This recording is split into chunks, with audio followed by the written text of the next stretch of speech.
Hi, I'm Mike Fiore. I'm the winemaker here at Fiore Winery in Hartford County. I was born in Calabria, Italy in 1944. September 16, 1944 was a harvest day. From what I understand, one of our men ran to the vineyard, called my father and said, "You better go home, you got a baby boy." And my father did just that.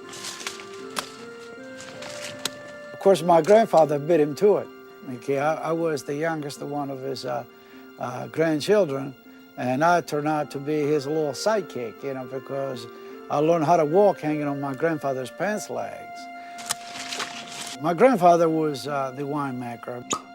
He liked to get his hands dirty. He liked to get that, and he was a great winemaker. And as a result of that, he had an aura with him that he went from France all the way down to that North Africa, I guess. When I left Italy, I left with the intentions of never wanting to see another vineyard as long as I live. I had an argument with my mother. I slammed the door of my house and I told her I never want to see another vineyard as long as I live.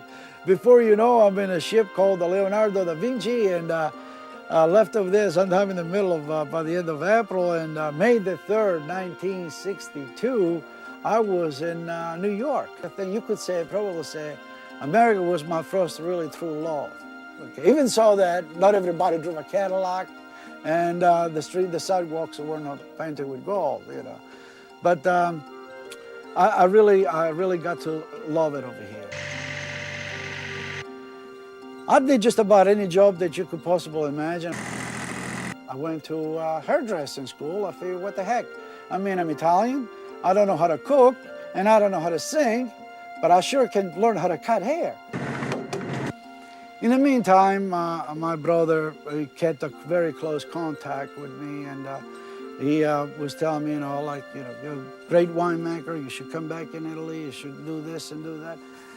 And he sort of talked me into one thing that really made sense, and under the advice of a lot of friends, is go back, finish your education, okay, and then do whatever you want to do after that. So I did that. We did that. We packed, went back to Italy.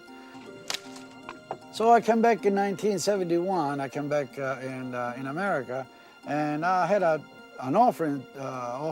job offer to me by a winery in California. To be honest with you, I didn't believe, that it could have been that good. From my previous experience in America, I knew that nothing is going to hand you anything unless you work for it very, very hard.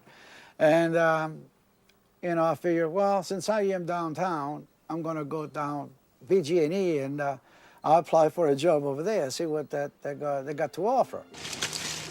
I started over there as a trainee, and then I worked in a line gang for a while, and but I think I took every education opportunity the company had to offer. In '75, Rose and I were looking for a place to raise our children and give them a rural type of life. And I'll never forget that day that we bought the place. We said that we was going to buy it. I stood right on top of that hill over there where all that Cabernet Sauvignon is now. And the first thought in my head was, wow, if I could only grow grapes in this country, what a vineyard I could put here. We are at the tail end of the Wartburg Quarry right here. This soil is very rocky, it's very well drained, and the terrain, the way it's sloped, the way it's shaped, is also, you have a very beautiful airflow, which makes a great air drainage. So not only that the soil is excellent for drainage, because of the rock, because it goes really nice and shallow and deep.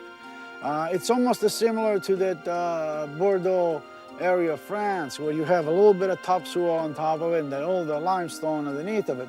Well, over here we don't have limestone. What we got over here is it's a shell rock. It's like a marble. It's a green marble type of, but the minerals are just as good. That it does a fantastic job on our reds. This area over here, it's God created just to grow grapes. I can spend hours in this cellar, I can tell each one of those barrels, how they react and how they do it, and what kind of a response I'm going to be able to get out of my wine. This is Zinnevo that we're drinking. This is a blend of Sonoma Valley Zinfandel, Primitivo actually, with Cabernet Sauvignon and Cabernet Franc from our vineyard.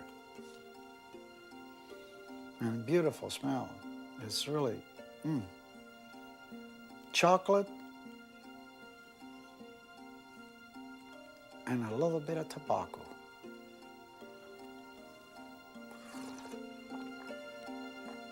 Now that's what it's all about.